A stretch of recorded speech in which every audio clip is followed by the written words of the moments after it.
Hey, how's it going, my fellow survivors? In this video, I'm going to be doing a spoiler review for episode 4 of The Last of Us on HBO. Now, I know I'm late to the party, but hey, better late than never, right? So yeah, I noticed online that people were complaining about the episode, saying it was too short and that it felt like filler. And that makes me believe a lot of these people don't really know what a filler episode is. The Walking Dead had filler episodes, and that's because those seasons were way longer than they needed to be. I feel like The Walking Dead would have benefited more from a 10 to 12 episode run per season, but the creators behind the show stretched them all out, and that's why we got so many filler episodes. Now, The Last of Us only has 9 episodes, so there is no filler. Each episode is important to the overall story, and in my personal opinion, I think episode 4 is the most important of the season so far because we get to see that full bonding between Joel and Ellie. The episode starts off where Joel is still kind of cold and standoffish, but throughout the episode, Ellie starts chipping away at that ice around his heart. He starts opening up more, and by the end, he's laughing his ass off to a diarrhea dad joke. And that's probably the first time he has laughed that hard in 20 years. And I just thought the overall episode was fantastic. Sure, I have my nitpicks and gripes, but it didn't take away from my overall enjoyment of the episode. But yeah, it was really nice seeing Joel's character growth throughout the episode in such a short runtime. Something else I really enjoyed was the fact that they brought the full porno mag scene over from the game into the show, word for word. Now, being a Game First fan, I gotta say, I think Ashley Johnson's line delivery in that scene in the game is better. I just feel like it's more comedic, while Bella's delivery is more energetic and childlike, I guess you could say. Now, I'm not knocking it. I've already learned after 4 episodes that Ellie in the show is different from Ellie in the game, and I've gotten used to it. I'm just glad that we got that scene at all. Something else I liked was the fact that Joel broke his own rules. You remember at the end of episode 3 where he told Ellie, I got some rules you're going to have to follow. We don't mention Tess. We keep our histories to ourselves. And you do what I say when I say it. And we already know that Bella has been breaking rule 3. She hasn't been doing everything that Joel says. And then Joel decides to break his first 2 rules in this episode by not only mentioning his history, but also his history with Tess. And we find out that him and Tommy became a part of a group that Tess was in. So that's how he ended up meeting Tess. I always thought he met Tess after him and Tommy parted ways. But yeah, so that's the group he ran with that, pulled ambushes and probably hurt and killed innocent people and whatnot. So that was cool to find out. Another scene I liked was the whole camping one where Ellie is eating Chef Boyardee for the first time across from Joel, who's eating his with his fork and knife. And I think that was a callback to the breakfast scene with Sarah in the first episode where Joel's eating his eggs with a fork and knife while Sarah's stuffing her face. I thought that was cool. And then when Joel and Ellie are about to fall asleep, Ellie tries to get Joel with another pun, but this time he surprises her by actually saying the punchline. And I think he even surprised the audience too, because we've seen how he reacted to the puns earlier in the episode. And we didn't think he would participate like that, but this just shows his growth throughout the episode, how Ellie's growing on him and he's opening up more, and I loved it. And then Ellie mentions something about, is he sure that they're safe and nobody's coming after them? And of course he assures her they're safe so that she'll go to bed, but he doesn't believe it, so he decides to stay up all night, keeping guard and watching over her. And that's why the next scene we see the coffee pot overflowing, because he's going to need that entire coffee pot if he's going to stay awake the whole trip to Tommy's that day. And of course, coffee is a nod to the first game where Joel mentions how he misses it and how it's pretty much his favorite beverage. So on the way to Tommy's, they come across a roadblock, and it's blocked because of a Sara Lee truck. Of course, because bread bad. And then they got to do a detour through Kansas City. Now in the game, it's Pittsburgh, and they changed it out in the show for some reason. But in the game, this is like one of my top 3 favorite levels. Like seriously, it's violent, it's heart pounding. There's just something so iconic about this level in the game, and I feel like they didn't do it justice in the show. It was good, but nowhere near as good as it could have been. First off, They didn't give Joel his iconic line in the truck. You know, when the guy's coming out holding his stomach, acting like he's injured, he tells Ellie to buckle up, and then Ellie's like, aren't we going to help him? In the game, he says, oh, he ain't even hurt. But for some reason in the show, he just says no. What the hell, Craig and Nil? You give us the entire porno mag scene from the game, but you can't give Pedro one little iconic sentence to say in the truck before he hits the gas? Come on. So yeah, he hits the gas, gets a brick thrown out the window, tires go flat, they smash into a building. Now, in the game, this scene is way better. It's more violent because the hunters run up. One pulls Ellie out of the passenger side, one pulls Joel out of the driver's side. Joel almost gets his face slammed into a shard of glass, but Joel fucking slams the guy's throat on it instead. And you actually see it sticking out of his throat while blood's pouring out. And then the other hunter bitch slaps Ellie to the ground. And then Joel kicks the guy in the face and slams his head into a shelf. I mean, that whole just sequence right there was phenomenal. We didn't get anything like that in the show. Instead, they climb out the passenger side. Joel tells her to go climb in a hole. Joel shoots one guy far away. It's kind of blurred. You can't even see any blood splatter or anything. The guy just falls over. The other guy starts walking up. And then it switches to Ellie looking through this hole. So I'm thinking, oh, they're going to have it where Ellie pokes her gun through this hole. And when the guy walks in front of it, she's going to shoot him in the side of the head. And that would have been so much more badass than what happens, because all we get is some generic off-camera kill. We hear Joel's gun, the body drop, and then we get a 2-second shot of the body laying there with no blood anywhere. And then the third guy bursts through the back door, ambushes Joel, knocks him to the ground, and chokes him with a shotgun. And then Ellie has to save him. Now in the game, Ellie doesn't save Joel until a little bit later. And when she does, she one-taps a guy in the face. But in the show, she shoots the guy in the lower back and just injures him. And I think the way the show did it is probably a little bit better, because Ellie's able to see the damage that this gun that she has been wanting can cause. She shot this guy. He's injured. He's bleeding out. He can't feel his legs. He's begging for mercy. He's calling out for his mom, and she's just staring at him because she don't know what to do. She just realized what she did.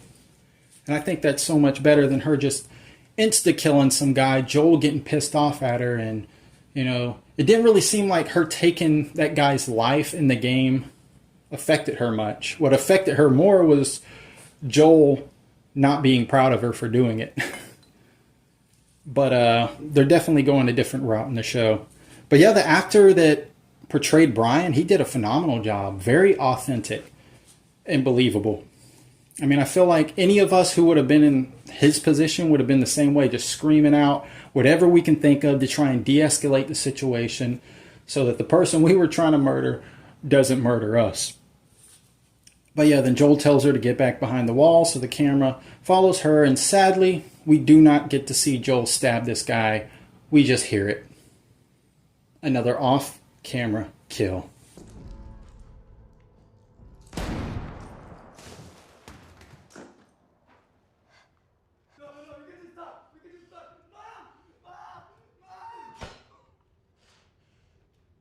Now, that's my biggest pet peeve with the show so far. It's the sheer lack of violence. If you have played the games, you know just how extremely violent they are, and it should be the same way in the show, but it's not.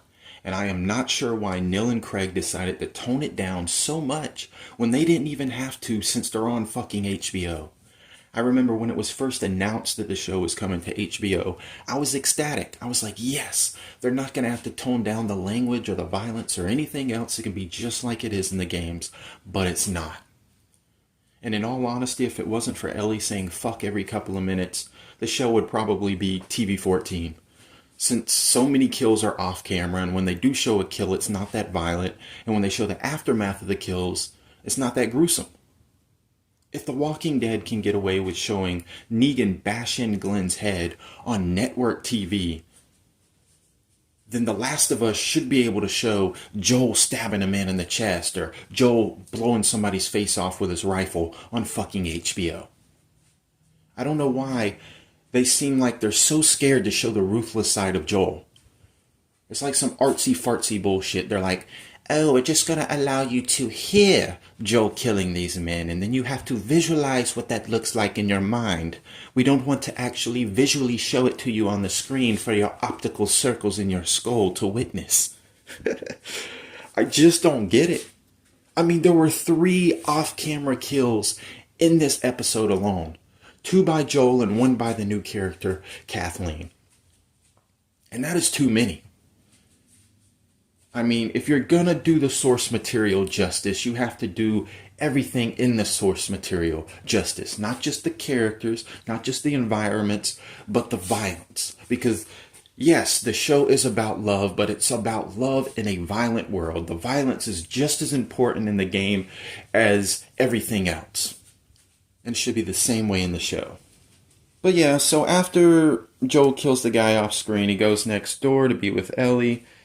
And they make Joel more humanized and sympathetic in the show than he is in the game. In the game, like I said earlier, he was kind of a dick. He got pissed off immediately at Ellie for saving his life. But in the show, he apologizes to Ellie. He says he's sorry that she had to do that because she's a kid and she shouldn't have had to.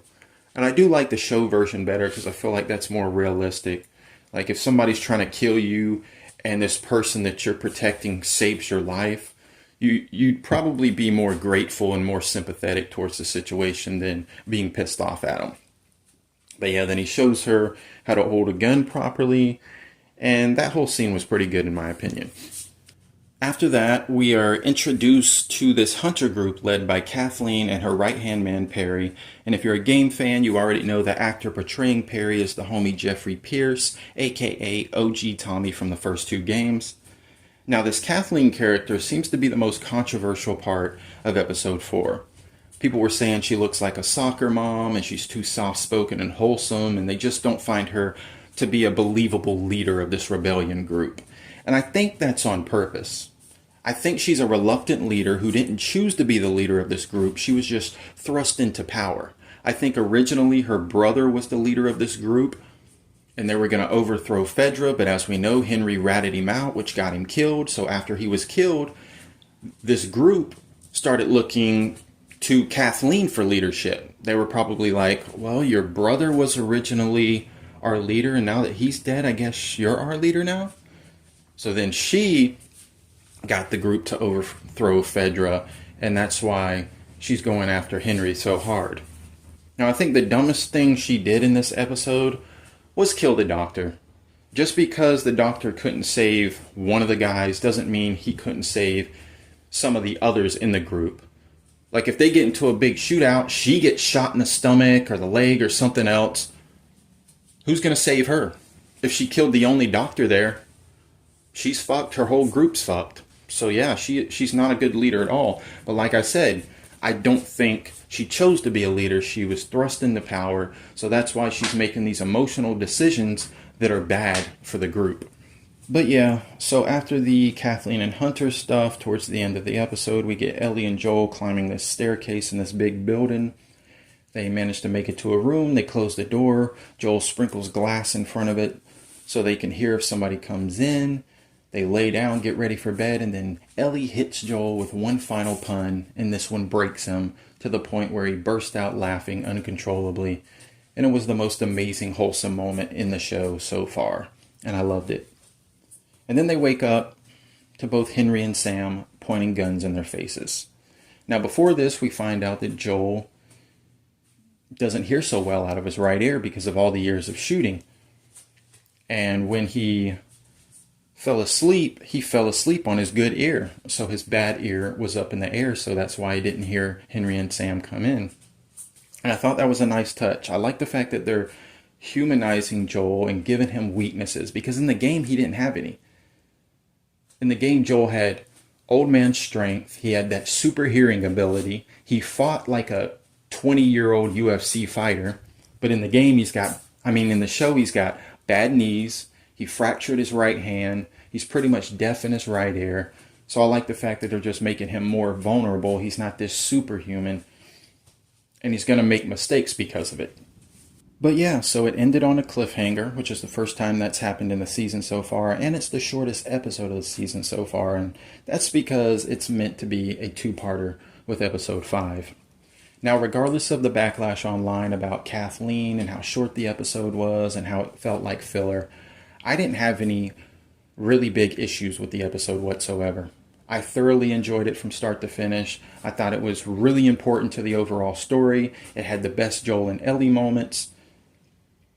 And in my personal opinion, it's my second favorite episode of the season so far. And I give it a 4.5 ration cards out of 5. My only gripe is the lack of violence. I hate that they had 3 off-screen kills. It's bullshit. They're on HBO. They can go as fully violent as they want to. The game is one of the most violent video games out there. So there's no reason that Nil and Craig should be hiding that. We should be seeing every kill on screen. I don't want to hear it and visualize it. I want to see it. And I'm sure 99% of the other viewers feel the same. So if they can up the violence for the rest of the season, overall, I think this season is going to be pretty amazing. So what did you guys think? Did you like the episode? What didn't you like? Let me know in the comment section below. And until next time, deuces out your cabooses. Thanks for watching.